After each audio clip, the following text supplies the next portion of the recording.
نحمده ونصلي على رسوله الكريم اما بعد فاعوذ بالله من الشيطان الرجيم بسم الله الرحمن الرحيم انا انزلناه في ليلة القدر وما ادراك ما ليلة القدر ليلة القدر خير من الف شهر تنزل الملائكة والروح فيها باذن ربهم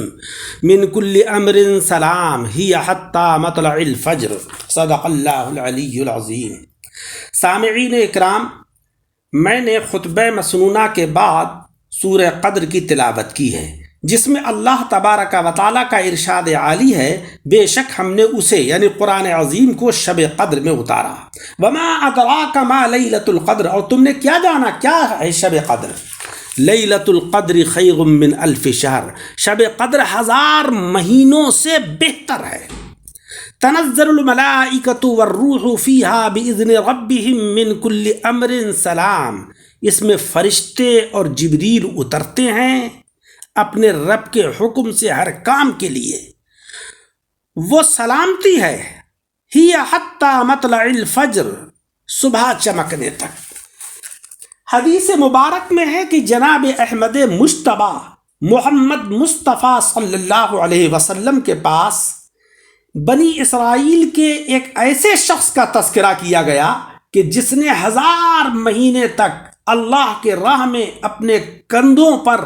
ہتھیار اٹھا کر جہاد کیا، راتوں کو عبادت کی۔ پیارے آقا علیہ السلام نے اس پر اظہار تعجب فرمایا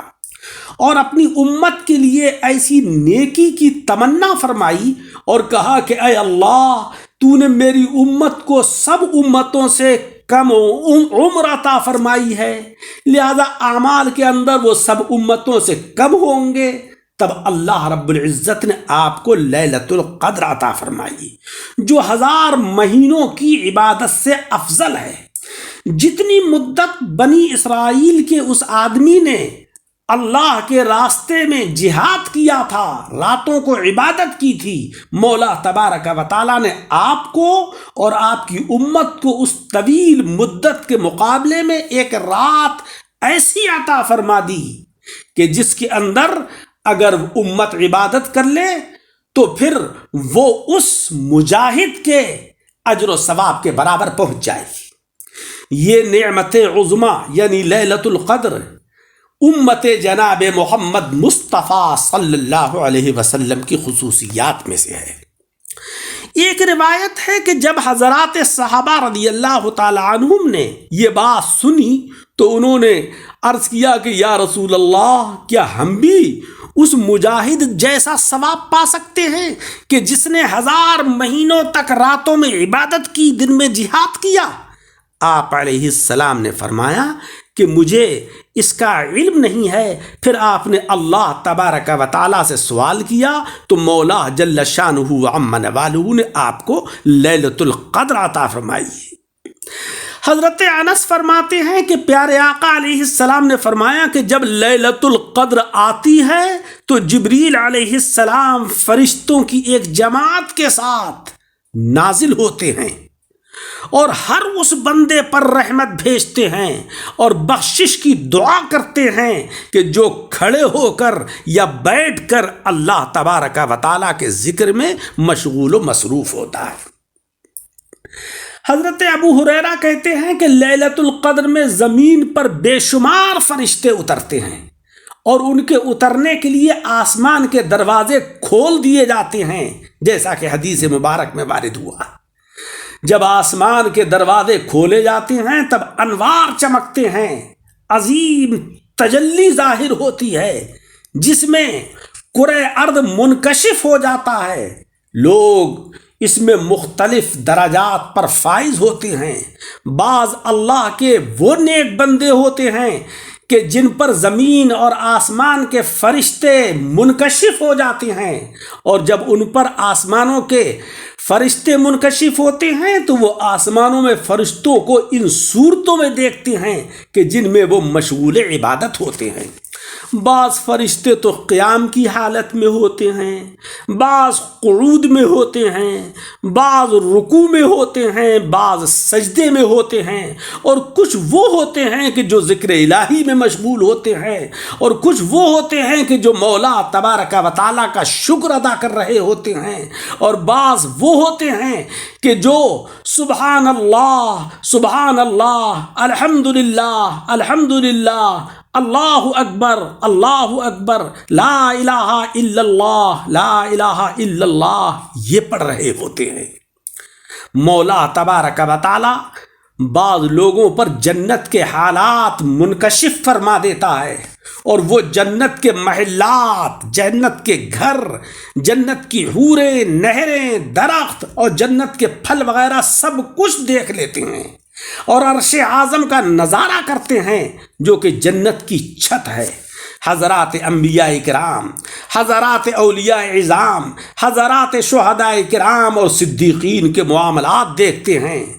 بعض وہ ہوتے ہیں کہ جن کی آنکھوں سے حجاب اٹھا دیا جاتا ہے، اور وہ اللہ جل شانہ و عم نوالہ کے جمال کے علاوہ اور کچھ نہیں دیکھ پاتے۔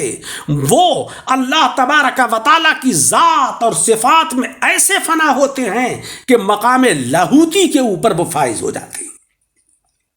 حضرت عمر رضی اللہ تعالیٰ عنہ فرماتے ہیں کہ پیارے آقا نے فرمایا کہ جس شخص نے ماہ رمضان کی 27ویں شب جو کہ لیلۃ القدر ہے صبح ہونے تک عبادت میں گزاری، وہ مجھے رمضان کی تمام راتوں کی عبادت سے زیادہ پسند ہے۔ حضرت سیدہ فاطمہ الزہرا رضی اللہ تعالیٰ عنہ نے عرض کیا کہ اے والد گرامی، اگر کوئی ضعیف مرد ہے اور ضعیف عورت ہے تو وہ کیا کرے؟ جو قیام کرنے کی طاقت نہیں رکھتی، کھڑے ہونے کی اس میں صلاحیت نہیں ہے۔ تو پیارے آقا نے فرمایا کیا اس کے پاس تکیہ نہیں ہے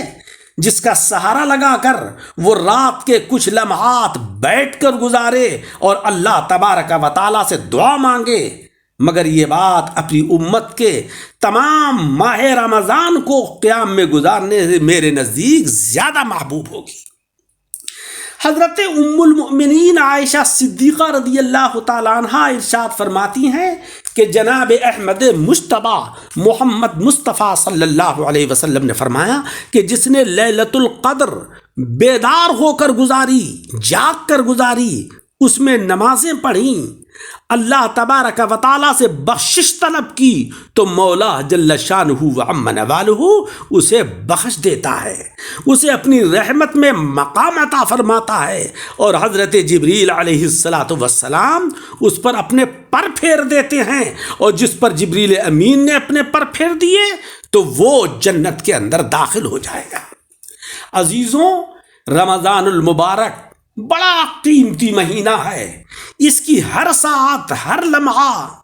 ہر وقت بہت ہی قیمتی ہے۔ ہر وقت اللہ کی رحمتیں اتر رہی ہیں، شیاطین مقید ہیں، لہذا اس کی قدر کیجئے، کثرت سے قرآن عظیم کی تلاوت کیجئے، سماعت کیجئے، اوراد و وظائف پڑھیے، نمازوں کی پابندی کیجئے، اور لیلۃ القدر کے اندر خصوصیت سے دعائیں مانگنے کا اہتمام کیجئے، خصوصیت سے اللہ کو یاد کیجئے۔ لیلۃ القدر کے اندر ہرگز وقت کو ضائع نہ کیجئے کہ جس طریقے سے لوگ ہوٹلوں پر بیٹھ کر شب بیداری کرتے ہیں، یا نوجوان طبقہ موٹر سائیکلوں پر دوڑ لگا کر شب بیداری کرتا ہے، یہ لہو و لعب بند کیجئے، اللہ تبارک و تعالیٰ کی طرف کو رجوع ہو جائیے۔ جب اللہ کی طرف کو رجوع ہوگے تو یقیناً مولا تبارک و تعالیٰ کی رحمتوں میں ہم شامل ہو جائیں گے، اور جس وقت اللہ کی رحمتیں ہمارے شامل حال ہوں گی تو ہم دنیا کے اندر بھی سرخرو ہوں گے، اور انشاءاللہ آخرت میں بھی کامیابی ہوگی۔ مولا تبارک و تعالی